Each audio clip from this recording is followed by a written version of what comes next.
அல்லேலூயா, அல்லேலூயா. நம்முடைய பிதாவாகிய தேவனால் கர்த்தராகிய இயேசு கிறிஸ்துவினால் உங்கள் அனைவருக்கும் கிருபை, இரக்கமும் சமாதானமும் உண்டாவதாக. ஆமென். அல்லேலூயா. இன்றைய நாளிலே நாம் சிந்திக்க போகிறது, நம் ஒவ்வொருடைய வாழ்விலும் மிக மிக அவசியம் அபிஷேகம், ஆவியின் அபிஷேகம்.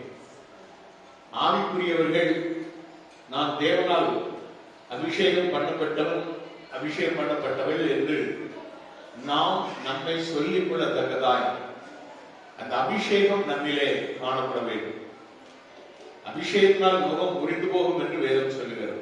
அபிஷேகம் இருந்தால் எல்லா வியாதி முகங்களும், எல்லா பலவீனத்தின் முகங்களும், எல்லா விதமான போராட்டத்தின் முகங்கள் என்று சொல்லும் பொழுது அதுதான் வாரம்.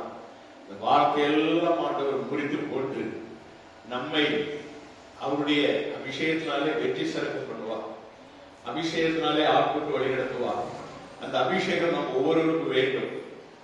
பாவம் செய்த தாவீது தன்னுடைய சங்கீதத்திலே 51ஆம் சங்கீதத்திலே அவர் சொல்லப்படும் பொழுது அவருக்கு ஒரு பயம் வந்து விட்டது. ஐயோ, நான் பாவம் செய்து விட்டேனே, நான் பாவம் செய்து விட்டேனே, ஒருவேளை பரிசுத்த ஆவியானவர் அவர் என் மேல் இருக்கிற அந்த ஆவியை எடுத்து விடுவாரோ, பரிசுத்த ஆவியை என்னிலிருந்து எடுத்து போட்டு விடுவாரோ என்ற ஒரு அச்சம் அவருக்குள்ளே வந்தது.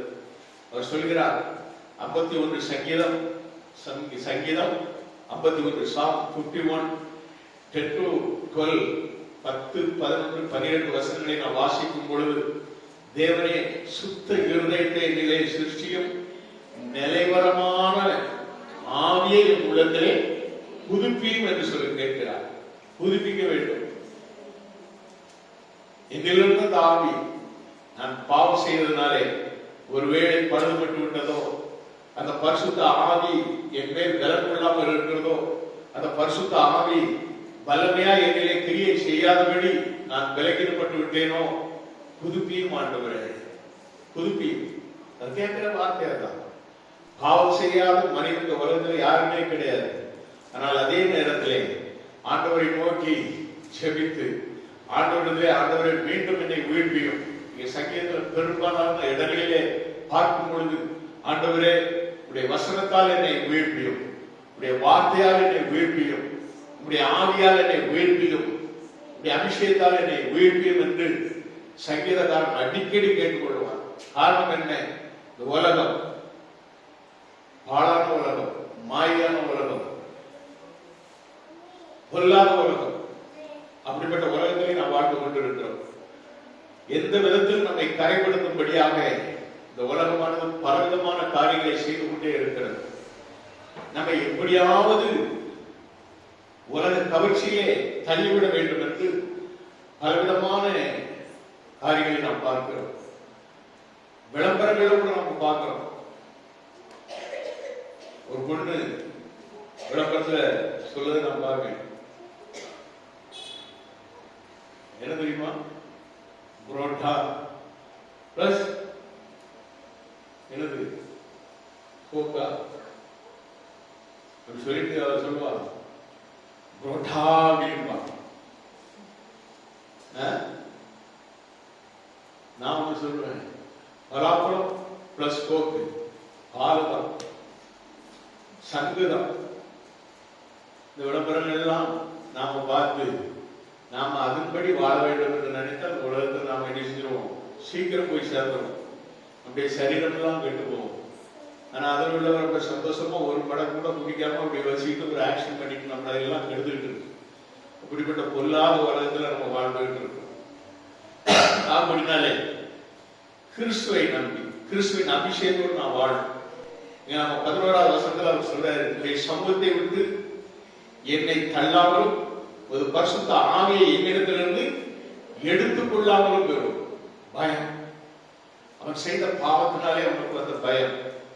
அவருடைய சமூகத்தை விட்டே என்னை தள்ளி விடுவாரோ, அவருடைய பரிசுத்த ஆவியை என்னை விட்டு எடுத்துக் கொள்வாரோ என்ற ஒரு பயம். இந்த பயம் எல்லாருக்குமே இருக்கணும். ஏனென்றால் பாவ வருடத்திலே நாம் வாழ்ந்து கொண்டிருக்கிறோம். அந்த தினம் நம்ம பாவமே செய்யாம நம்ம போயிட்டு இருக்கோம்னு சொன்னாலும், ஆனால் கண்களின் இச்சை என்று ஒன்று இருக்கிறது. கண்கள் செய்யக்கூடிய பாவம், இதை தரப்பட்டு ஒன்றும் மறைக்கவே முடியாது. நல்லா தான் போயிட்டு இருக்கோம். சிக்னல் நிற்கும் போது சிக்னலுக்கு முன்னாலாம் பெரிய பெரிய திரையில விளம்பரங்கள் ஓடுது. சில இதெல்லாம் பார்த்தா ரொம்ப எப்படி இருக்கும், கவர்ச்சிகரமான விளம்பரங்களை போட்டு அவங்களுடைய பிசினஸுக்காக போடுவாங்க. இதை பார்க்கிற மனிதனுடைய உள்ளம் எப்படி போகும்? அது ஒரு பெண்ணாக இருக்கலாம், ஆண்கள் தடைப்பட்டு விடுகிறார்கள். இதை போல சில ஆண்களுடைய விளம்பரம் அங்கு வரும். சட்டியோட அவங்க நினைப்பாங்க. இதை பார்க்கிற பெண்கள் அவங்களுடைய கண்களின் இச்சைகளிலே விழுந்துருவாங்க. இது எல்லாருக்கும் பொருந்தும், ஆணுக்கும் பொருந்தும், பெண்களுக்கும் பொருந்தும். பாவ இச்சைகள் நம்மை பரிசுத்த வாழ்க்கையிலிருந்து நம்மை எடுத்து போட்டு விடாதபடி காத்துக்கொள்ளுங்கள். இதுல அவர் அதான் கேட்கிறார், உடைய பரிசுத்த ஆவியை என்னிடத்திலிருந்து எடுத்துக் கொள்ளாமலும் இரும் என்று ஒரு வேண்டுதல். இது நம் ஒவ்வொருடைய வாழ்விலும் நாம் செய்ய வேண்டிய கடமை. நாம் செய்து நம்முடைய பரிசுத்தாவி நம்மிடத்தில் இருக்கிறது அபிஷேகத்தை காத்துக்கொள்ள வேண்டியதான காரியம். அனுதினமும் நாம் ஜெபிக்க கடமைப்பட்டவர்களாய் காணப்படுகிறோம். ஒவ்வொரு நாளும் நமக்கு வருகிற நெருக்கங்கள், பாவங்கள். அதனால்தான் எபிரேயர் 12:1 சொல்லப்பட்டபடி நெருங்கி வரும் பாவங்களை உதறி தள்ளிவிட்டு நாம் என்ன செய்யணும்? விசுவாசத்தை துவக்கிறவரும் விசுவாசத்தை முடிக்கிறவருமாகிய இயேசு கிறிஸ்துவை நோக்கி என்ன செய்யணும்? ஓட வேண்டும். நம்முடைய பயணத்தை அப்படி வைத்துக் கொள்ள வேண்டும். நெருங்கி வரும் பாவங்கள் 12ஆம் வசனத்திலே வாசிக்கும் பொழுது அவர் சொல்கிறார், உங்களுடைய ரட்சணியத்தின் சந்தோஷத்தை திரும்பவும் எனக்கு தந்து உற்சாகமான ஆவி என்னை தாங்கும்படி செய்யும் என்று சொல்றார். உற்சாகமான அபிஷேகம் நம்மளே இருந்தால் எப்பொழுதுமே நம்முடைய மன மகிழ்ச்சியின் சந்தோஷத்தோடு காணப்படும். துன்பமான வேளைகளிலும், துயரமான வேளைகளிலும், நெருக்கத்தின் வேளைகளிலும், பாடலின் வேளையிலும் பரமன் இயேசுவை துதித்துக் கொண்டே இருக்கிறதான ஒரு ஆச்சரியமான ஒரு அபிஷேகம் தான் நம்முடைய ஆண்டவர் நமக்கு கொடுக்கிற பரிசுத்த ஆவியின் அபிஷேகம். சில வேளைகளில், சில நெருக்கங்களிலே நாம் எப்படி ஜெபிப்போம், என்னால் ஜெபிக்க முடியவில்லையே, துக்கத்தோடு காணப்படுகிற வேளையிலே வேதம் நமக்கு என்ன சொல்கிறது? ஆசுத்திரம். அப்படிப்பட்ட வேளையிலும் வாக்கு கிடக்காத பெரும் மூச்சுகளோடு நமக்காக பிரார்த்தனை செய்கிற, நமக்காக ஜெபிக்கிற, நமக்காக வேண்டுதல் செய்கிற பரிசுத்த ஆவியானவர் நமக்கு இருக்கிறார். அல்லேலூயா. அப்படிப்பட்ட பரிசுத்த ஆவியானவரை நாம் பெற்றுக்கொள்ள வேண்டும். பரிசுத்த ஆவியானவர் நமக்குள்ளே இருக்கிறார். பரிசுத்த ஆவியானவர் எப்படிப்பட்ட அடையாளங்களோடு நம்மை அபிஷேகிக்கிறார் அப்படிங்கிறத பற்றி நம்ம பார்ப்போம்னு சொன்னா, நாம் பார்க்கிறோம். அப்போஸ்தலர் 2ஆம் அதிகாரத்திலே 2ஆம் வசனத்தை நான் வாசிக்கும் பொழுது, அப்போஸ்தலர் நடவடிக்கை புத்தகம் 2ஆம் அதிகாரம் 2ஆம் வசனத்தை வாசிக்கும் பொழுது, அப்பொழுது பலத்த காற்று அடிக்கிற முழக்கம் போல, எப்படி பலத்த காற்று. அபிஷேகம் முதலாவது உங்களை மற்றவர்களிடமிருந்து வேறு பிரிக்கும். அபிஷேகத்தின் ஆவியானவர் உங்களுக்குள்ளே இருந்து உங்களை பலப்படுத்துவார். அபிஷேகம் ஆழமான சத்தியங்களை உங்களுக்கு போதிக்கும். அபிஷேகம் உங்களுக்குள்ள இருந்தா ஆழமான சத்தியங்களை உங்களுக்கு என்ன செய்யும்? போதிக்கும். அபிஷேகம் உங்களை என்ன செய்கிறது? தேவ சாயலாக மாற்றிக்கொண்டே இருக்கும். இந்த அபிஷேகத்தை நாம் பெற்றுக்கொள்ள வேண்டும். அதுதான் பரிசுத்த ஆவியின் அபிஷேகம் என்பது. இதோ சகோதரர்கள் ஒருமித்து வாசம் செய்வது எத்தனை நன்மையும் எத்தனை இன்பமானது. அது ஆரோனின் சரசின் மேல் ஊற்றப்பட்ட நல்ல தைலத்திற்கு ஒப்பான தைலம். நல்ல தைலத்திற்கு ஒப்பான தைலம் நம்ம மேல் ஊற்றப்பட வேண்டும். எண்ணெயின் அபிஷேகம் என்று நாம் பார்க்கிறோம். அபிஷேகம் நம்ம இறங்கும் பொழுது நமக்குள்ளே ஒரு பெரிதான மனமகிழ்ச்சியின் சந்தோஷம் நமக்கு கிடைக்கிறது. அல்லேலூயா. அருமையான தேவனுடைய பிள்ளைகளே, பயம் நம்மளை விட்டு போய்விடும். பயந்த அப்போஸ்தலர்கள், பயந்து பயந்து பதறி கொண்டிருந்த அப்போஸ்தலர்கள், இயேசு கிறிஸ்துவை சிலுவையில் அறையும் பொழுது ஓடிப்போன அப்போஸ்தலர்கள், சீஷர்கள், பேதுரு முதலாக எல்லாரும் மறுதலித்து போன சீஷரோடு கூட பரிசுத்த ஆவியின் அபிஷேகத்தை பெறுகிறார்கள். 2ஆம் அதிகாரம் 32வது வசனத்திலே வாசிக்கும் பொழுது, இந்த இயேசுவை தேவன் எழுப்பினார், இதற்கு நாங்கள் எல்லாரும் சாட்சிகளாய் இருக்கிறோம் என்று ஒரு சாட்சியின் ஜீவியத்தை, ஒரு பலத்தின் ஆவியை பெற்றுக்கொண்டு பயத்தை புறம் தள்ளிவிட்டு தைரியமாக சாட்சி கொடுக்கிறதான ஒரு பலன், புது பலன் அவர்களுக்கு கிடைக்கிறது. இந்த ஆவியானவர் அந்த மேல்வீட்டு அறையிலே ஒருமித்து கூடி இருந்த பொழுது அங்கு அபிஷேகம் வருகிறது. அபிஷேகத்தை 2 விதமா பார்க்கலாம். ஒன்னு, அபிஷேகம் வந்து இறங்கும் பொழுது சிலருடைய சரீரம் எல்லாம் அப்படியே என்ன செய்யும், குளிர்ந்த ஆரம்பிக்கும். இன்னொரு பக்கத்துல அவர்கள் அந்நிய பாஷை பேசுவார்கள். 2 அபிஷேகத்தினுடைய ஒரு அறிவு. இன்னொன்று, பலத்த காற்று வீசும். பலத்த காற்று வீசும் பொழுது நமக்குள்ளே இருக்கிற பதர் போன்ற பாவங்கள் எல்லாம் அடித்து செல்லப்படும். எப்போ அபிஷேகம் உண்மையில் பலமாய் இறங்குகிறதோ, பலத்த காற்றின் போல் இறங்குகிறதோ, உங்ககிட்ட இருக்கிற பாவத்தினுடைய எங்கெங்கு ஒட்டி கொண்டிருக்கிறதோ பாவங்கள், எந்த விதமான பாவங்கள் உன்னிடத்தில் இருந்தால் அத்தனையும் அந்த காற்று என்ன செய்யும், அழிச்சுது.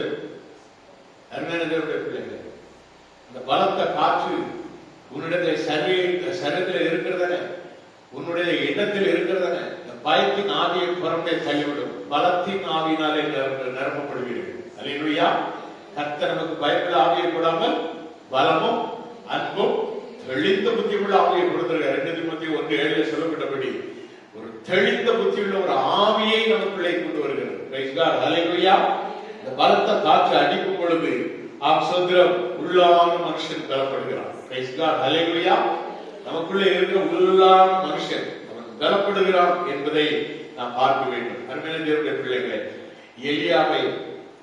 எலியாவிடத்திலே ஆண்டவர் பேசும் பொழுது அவன் பயந்து போய் ஒரு செடியின் கீழே படுத்திருந்த பொழுது, ஒரு இடத்திலே ஒளிந்து கொண்டிருந்த பொழுது ஆண்டவர் அவனோடு கூட பேச சித்தப்பட்டார். அவனை கண்களை விடுப்பிலே மூடிக்கொண்டு ஆண்டவர் பேச சித்தப்பட்டார். முதல்ல வந்தது ஒரு பெரும் காற்று தான் அடித்தது. அந்த காற்றிலே ஆண்டவர் இருக்கவில்லை என்று வேதம் சொல்லுகிறது. அருமையான பிள்ளைகளை, மோசையோடு ஆண்டவர் பேசும் பொழுது அப்படித்தான் நான் பார்க்கிறேன். 1 ராஜாக்களின் புத்தகம் 19ஆம் அதிகாரம் 11வது வசனத்தில் நான் வாசிக்கும் பொழுது, சுதந்திரம் அது பர்வதங்களை பிளக்கிறதும் கண்களை உடைக்கிறதுமான பெருங்காற்று என்று சொல்லப்படுகிறது. Praise God. அல்லேலூயா. பிரியமானவர்களே, அப்படிப்பட்ட காற்றின் ஊடாக அவனை அந்த இடத்திலே ஆண்டவர் தொடுகிறார். அடுத்தடுத்து சில காரியங்களுக்கு பிறகு ஆண்டவர் அவர்களுடைய மெல்லிய சத்தத்தோடு பேசுகிறார். பரிசுத்த ஆவியானவர் அவர் யோவான் 3:8 நாம் பார்க்கும் பொழுது, யோவான் 3:8 நாம் பார்க்கும் பொழுது ஆண்டவர் சொல்கிறார், இயேசு சொல்லுகிறார். என்ன சொல்லுகிறார்? 3:8 காற்றானது தனக்கு இஷ்டமான இடத்திலே வீசுகிறது, அதன் சத்தத்தை கேட்கிறாய், ஆனாலும் அது இன்ன இடத்திலிருந்து வருகிறது என்றும் இன்ன இடத்துக்கு போகிறது என்றும் உனக்கு தெரியாது. ஆவியினால் பிறந்தவன் என்னோ அவனும் அப்படியே இருக்கிறான் என்றார். யாருக்கு சொல்றாரு? நிக்கோதேமு என்று சொல்லப்படுகிற ஒரு போதகன் இடத்திலே ஆண்டவர் பேசுகிறார். அவன் புரியவில்லையே என்று சொன்ன பொழுது ஆண்டவர் அவனை பார்த்து சொல்கிற வார்த்தை அதுதான். அருமையான தேவனுடைய பிள்ளைகளே, மறுபடியும் பிறக்க வேண்டும் என்று ஆண்டவர் சொல்லி இந்த வார்த்தைகளை சொல்லுகிறார். அபிஷேகம் தான் உன்னை மறுபிறப்புக்குள்ளாக வழிநடத்துகிறது. மறுபிறப்பு நீ பெற்றிருக்கிறாய் என்றால் அபிஷேகம் உன்னை ஆட்கொள்ளும். உன்னை ஆட்கொள்ளுகிற அபிஷேகம் உன்னை ஆட்கொண்டு வழிநடத்தும், உன்னை ஆளுகை செய்யும். உன்னை பாவ கட்டுகளில் இருந்தும் சாப கட்டுகளில் இருந்தும் முறியடித்து ஆசீர்வாதத்தின் பாதையிலே உன்னை வழிநடத்தி செல்லும். அந்த அபிஷேகத்தை நீ பெற்றுக்கொள் என்று ஆண்டவர் சொல்கிறார். காற்றானது தனக்கு இஷ்டமான இடத்திலே வீசுகிறது என்று சொல்றார். அதன் சத்தத்தை நீ கேட்கிறாய், ஆனால் நீ எதிர்க்க மாட்ட, உணர மாட்ட. நம்ம பார்க்கிறோம், மின்சாரத்தை நாம தொட்டு பார்க்க முடியாது. அது எங்க இருந்து எப்படி போகுதுன்னு நமக்கு தெரியாது. ஆனா ஒரு சுவிட்சை போட்ட உடனே என்ன செய்யுது? பல்பு எரியுது, இல்லைன்னா மோட்டார் ஓடுது, ஏதோ ஒரு காரியம் நடக்கிறது. இதெல்லாம் நாம் எப்படி உணர்கிறோம்? தொட்டா என்ன அவ்வளவுதான், போய் சேர்ந்துவோம். ஆனா மின்சாரம் எங்கிறது நம்ம கண்ணுக்கே தெரியாது. ஆவியானவருடைய நடத்தல் அப்படித்தான். மனுஷனுடைய வாழ்விலே ஆவியானவர் நமக்குள்ளே வரும்பொழுது அவர் நம்மை நடத்தி செல்கிறார். தேவனுடைய மனுஷர்களை எல்லாம் ஆவியானவர் நடத்தி செல்கிறார். அதனாலதான் தேவனுடைய மனுஷர்களை நம்மளால நினைச்ச முடியாது, ஆராய்ந்து அறிய முடியாது என்று வேதம் சொல்லுகிறது. ஆவியினால் பிறந்தவர்களை ஆவியினால் பிறந்தவர்கள் தான் நினைச்ச முடியும். ஆராய்ந்து பார்த்து அவருடைய வாயிலிருந்து புறப்படும் நல் மொழிகளை கேட்டு அதன்படி நடக்க சித்தமுள்ளவர்களாய் மாறுவார்கள், மாற்றிக்கொண்டே இருப்பார்கள். அருமையான தேவனுடைய பிள்ளைகளை, ஆவியால் நடத்தப்படும் ஒரு அனுபவம், ஒரு ஆவிக்குள்ளான அனுபவம். பிரைஸ் காட், ஹல்லேலூயா. அந்த ஆவியினாலே சொல்லப்படும் அனுபவங்கள் எத்தனை அருமையானது என்பதை நாம் இயேசு கிறிஸ்து சொன்ன இந்த வார்த்தை மூலமாக நாம் கண்டுகொள்ளலாம். இந்த இடத்திற்கு போகிறது உனக்கு தெரியாது, ஆவியினால் பிறந்தவனவனோ அவரும் அப்படியே இருக்கிறார் என்று ஆண்டவர் சொல்கிறார். பிரைஸ் காட், ஹல்லேலூயா. பிரியமானவர்களே, இரண்டாவது நாம் பார்க்கும் பொழுது ஆப்சோத்திரம்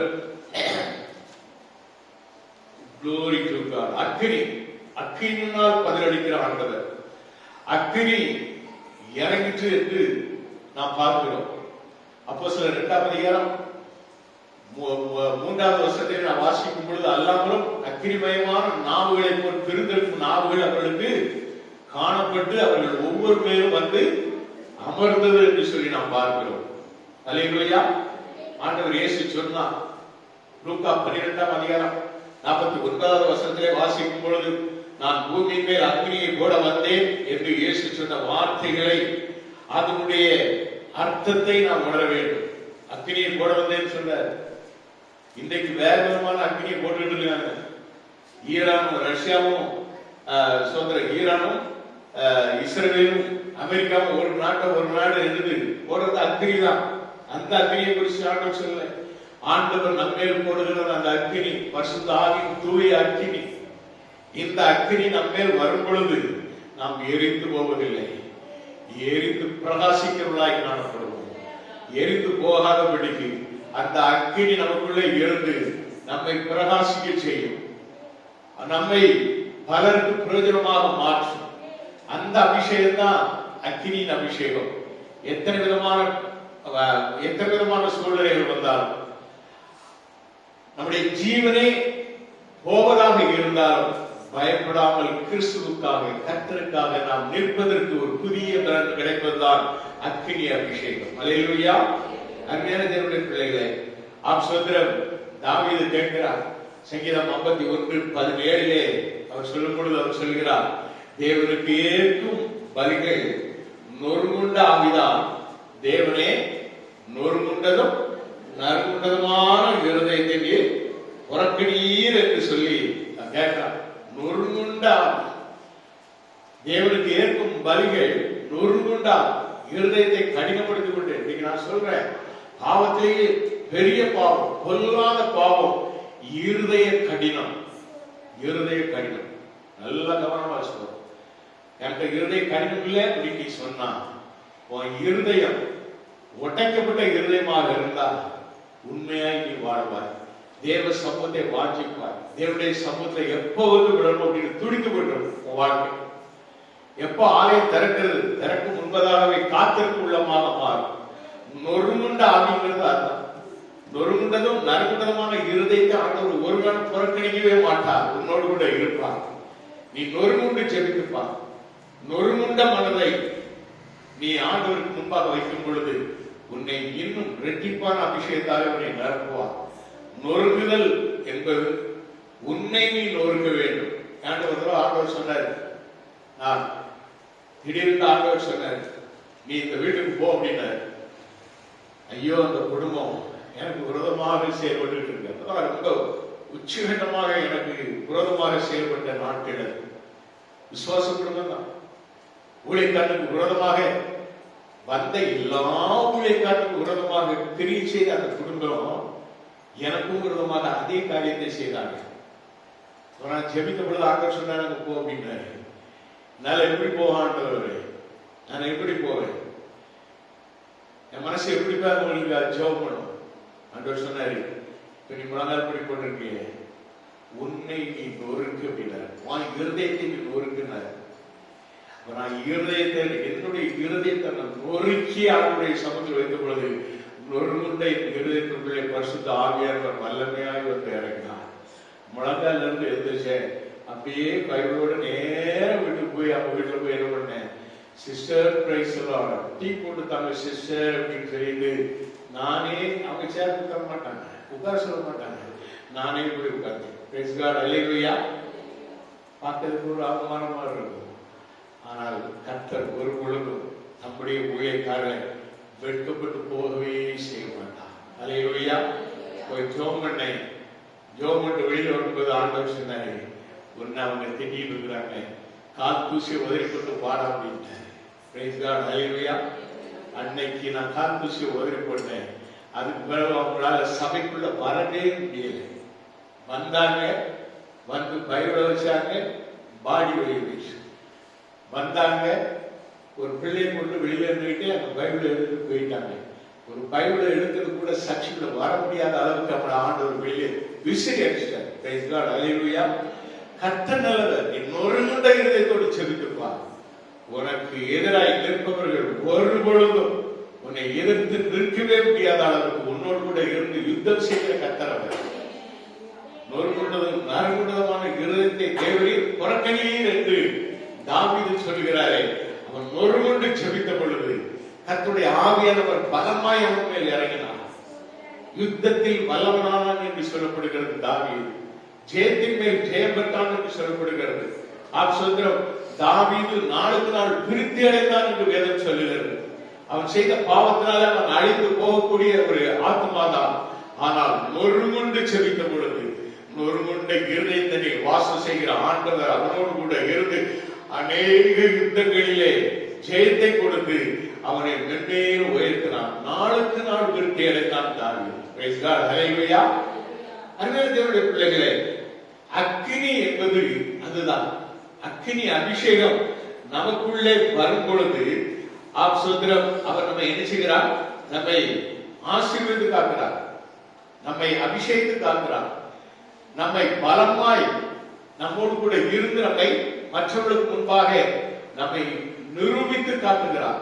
நான் உனக்குள்ளே இருக்கிறேன், உனக்குள்ளே வாசம் செய்கிறேன், உன்னை ஆளுகை செய்கிறவன் நானே, உனக்கு முன்பாக ஒருவன் எதிர்த்து இருப்பதில்லை. பிரைஸ் காட், அல்லேலூயா.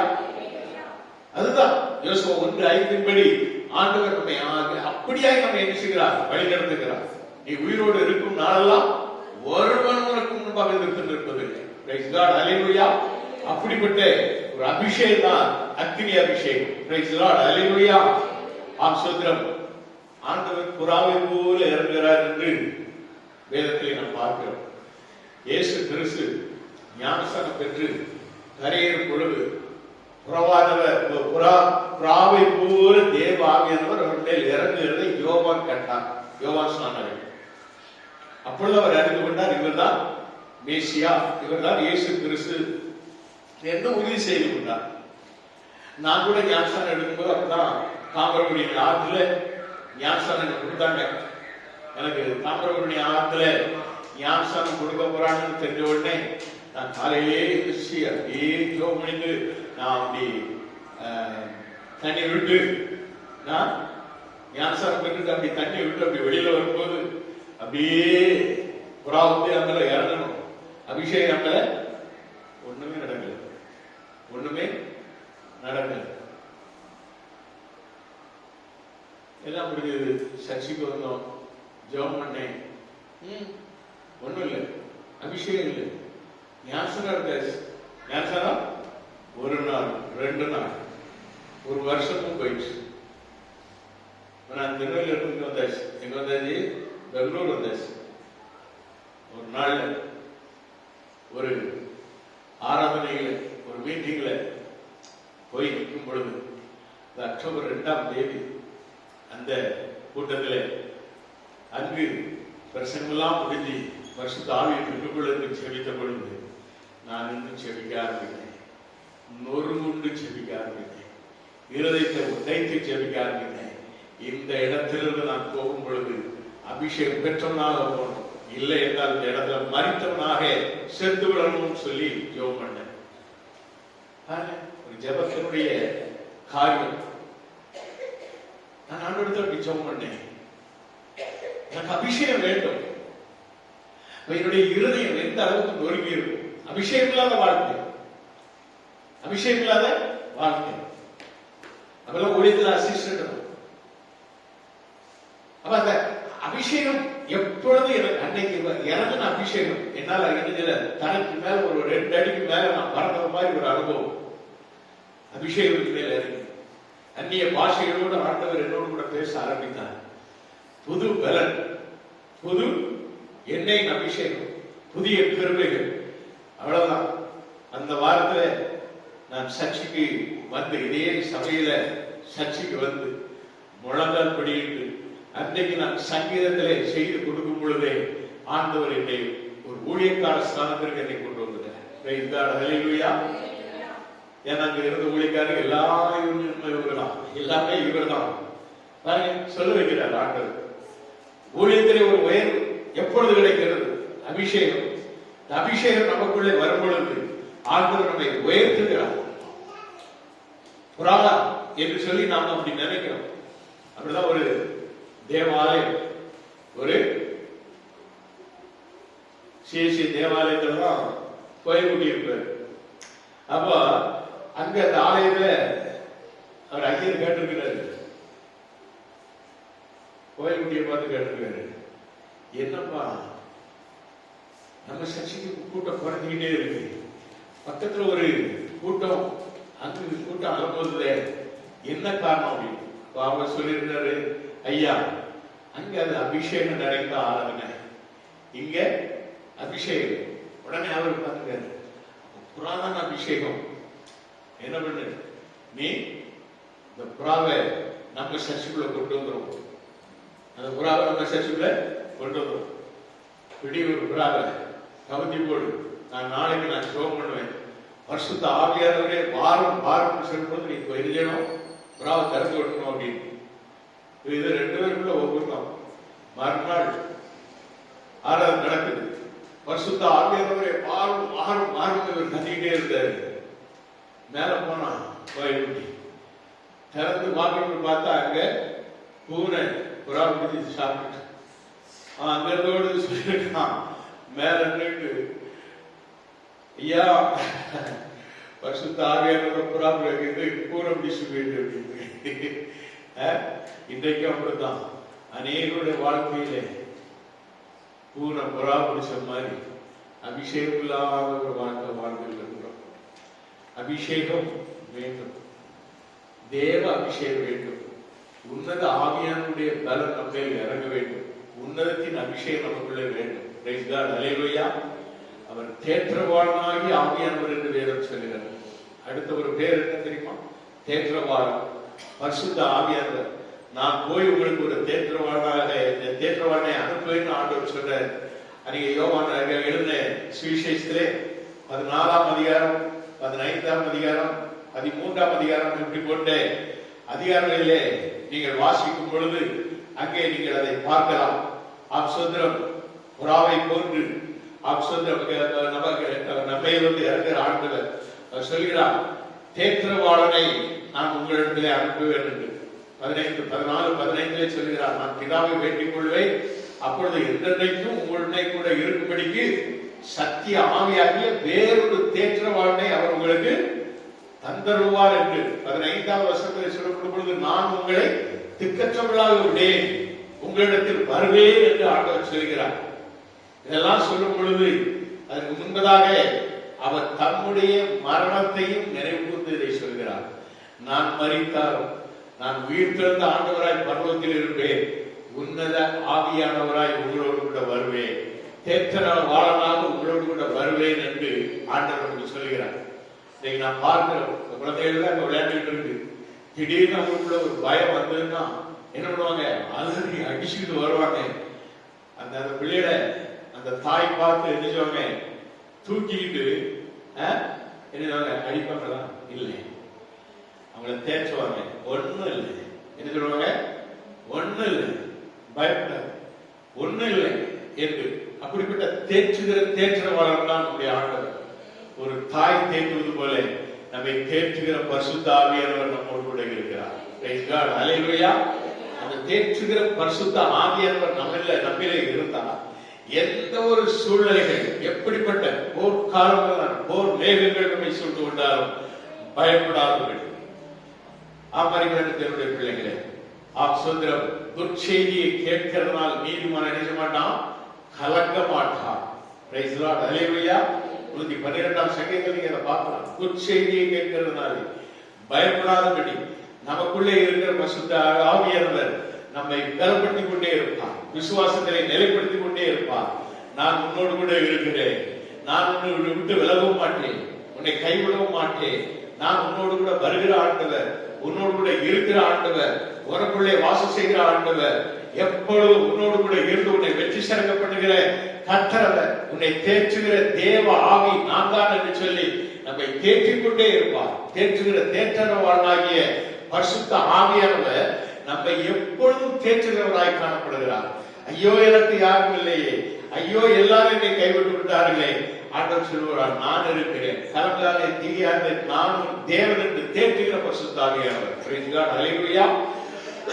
எல்லாரும் கைவிடலாம், ஒரு பொழுதும் நம்மை கைவிடாத தேவன், ஒரு பொழுது நம்மை விட்டு விலகாத ஆண்டவர், எந்த சூழ்நிலைகளும் கூடவே இருக்கிற ஆண்டவர், கூடவே வருகிற ஆண்டவர், நமக்கு முன் செல்கிற ஆண்டவர், அவரே அந்த ரட்சகராய் இயேசு கிறிஸ்து. அவர் உயிர்த்தெழுந்த இயேசு கிறிஸ்து மாத்திரமல்ல, அவர் அபிஷேகநாதராய் பரிசுத்த ஆவியானவராய் நமக்குள்ளே வாசம் செய்கிற ஆண்டவர்.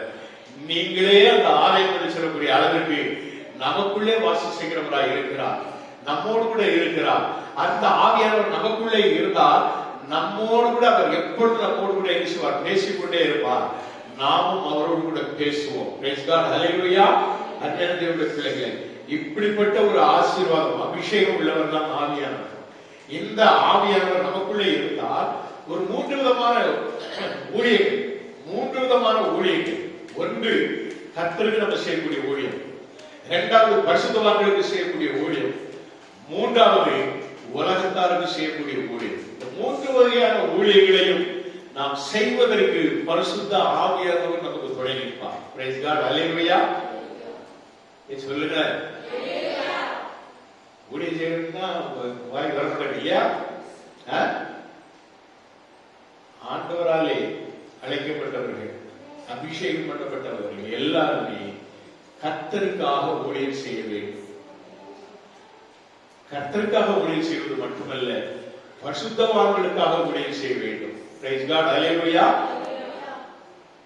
மூன்றாவது உலகத்தாருக்காக ஊழியம் செய்ய வேண்டும். புறஜாதிகள் மத்தியிலே நம்முடைய ஊழியம் காணப்பட வேண்டும். பிரைஸ் காட், ஹல்லேலூயா. இதுதான் அபிஷேகம். இந்த அபிஷேகம் நமக்குள்ள இருக்கும் பொழுது முதலாவது நாம் கர்த்தருக்கு ஊழியம் செய்கிறோம். கர்த்தருக்கு நாம் எப்படி ஊழியம் செய்கிறோம்? ஜெபித்தலோடு, துதித்தலோடு, ஆராதித்து கர்த்தருக்கு நாம் ஊழியம் செய்கிறோம், கர்த்தரை மகிமைப்படுத்துகிறோம். இதுதான் கர்த்தருக்கு நாம் செய்யக்கூடிய ஊழியம். பரிசுத்தவான்களுக்கு உள்ள ஊழியம் என்ன? பரிசுத்தவான்கள் மத்தியிலே நாம் இருக்கும் பொழுது அவர்கள் குறைகள், நிறைகள் எல்லாவற்றையும் கேட்டறிந்து, அப்போஸ்தலர் நடவடிக்கைகளின் புத்தகத்தை நாம் பார்க்கிறோமே, அப்போஸ்தலர் நடவடிக்கைகளின் புத்தகத்திலே நாம் வாசிக்கும் பொழுது அவர்களுக்கு என்ன பண்றோம்? பரிசுத்தவான்களுக்கு அவர்கள் குறைகளை கேட்டு 2ஆம் அதிகாரம், அப்போஸ்தலர் 2ஆம் அதிகாரம் 46வது வசனத்தை நாம் வாசிக்கும் பொழுது, அவர்கள் ஒருமனப்பட்டவர்களாய் தேவாலயத்திலே அன்னதானமும் தரித்திருந்து வீடுகள் தோறும் அப்பம் விட்டு மகிழ்ச்சியோடும் கபடமில்லாத இருதயத்தோடும் போஜனம் பண்ணி, கபடமில்லாத இருதயத்தோடும் போஜனம் பண்ணி தேவனை துதித்து ஜனங்கள் எல்லாரிடத்திலும் தயவு பெற்றிருந்தார்கள். ரட்சிக்கப்படுகிறவர்களை கர்த்தர் அனுதினமும் சபையிலே சேர்த்து கொண்டு வந்தார் என்று சொல்லப்படுகிறது. பிரைஸ் காட், ஹல்லேலூயா. நாம் இதை நாம் பார்க்க வேண்டும். அருமையான தேவனுடைய பிள்ளைகளே, 2:46 நாம் வாசிக்கும் பொழுது அவர் ஒருமனப்பட்டவர்களாய் என்ன செய்கிறார்கள்? அன்னதானமும் தரித்திருந்தார்கள் என்று சொல்ல பார்க்கிறோம். அபிஷேகம் என்பது எப்பொழுது மேல் வீட்டு அறையில் இந்த அபிஷேகத்தை பெற்றுக் கொண்டார்களோ அப்பொழுது இருந்தே அவர்கள் என்ன செய்ய ஆரம்பித்தார்கள்? ஒருமுறைப்பட்டவர்களாக இருந்தார்கள். 42வது வசனம் சொல்கிறது, அவர்கள் அப்போஸ்தலருடைய உபதேசத்திலும் அந்யோன்யத்திலும் அப்பம் புத்திலும் ஜெபம் பண்ணதிலும் உறுதியாய் தெரிந்திருந்தார்கள் என்று சொல்லப்படுகிறது. அல்லேலூயா, அல்லேலூயா. அன்னையருடைய பிள்ளைகளே, அதுதான் அபிஷேகம். அந்த அபிஷேகம் நமக்குள்ளே இருந்தால் நாம் என்ன செய்வோம்? எப்பொழுதும் தேவனுடைய சமூகத்தில் நிற்பது மட்டுமல்ல, நம்மால் அடுத்தவர்களுக்கு என்ன செய்ய முடியும்? நம்மால் அடுத்தவர்களுக்கு என்ன செய்யும்? சபையிலே எல்லாரும் இருப்பாங்க, ஏழைகளும் இருப்பாங்க, வசதி உள்ளவர்களும் இருப்பாங்க. அன்றைய நாட்களில் என்ன நடந்தது என்று சொல்லி நாம் பார்த்தோம் என்று சொன்னால், சோதரர் 4ஆம் அதிகாரம், அப்போஸ்தலர் 4ஆம் அதிகாரம் 34வது வசனத்தை வாசிக்கும் பொழுது, நிலங்களையும் வீடுகளையும் உடையவர்கள் அவர்களை விற்று விற்கப்பட்டவைகளின் கிரயத்தை கொண்டு வந்து அப்போஸ்தலருடைய பாதத்தை வைத்தார்கள். அவனவனுக்கு தேவையானதற்கு தக்கதாய் பகிர்ந்து கொடுக்கப்பட்டது. அவர்கள் ஒருவருக்கும் ஒன்றும் குறைவாய் இருந்ததில்லை. அல்லேலூயா, அல்லேலூயா.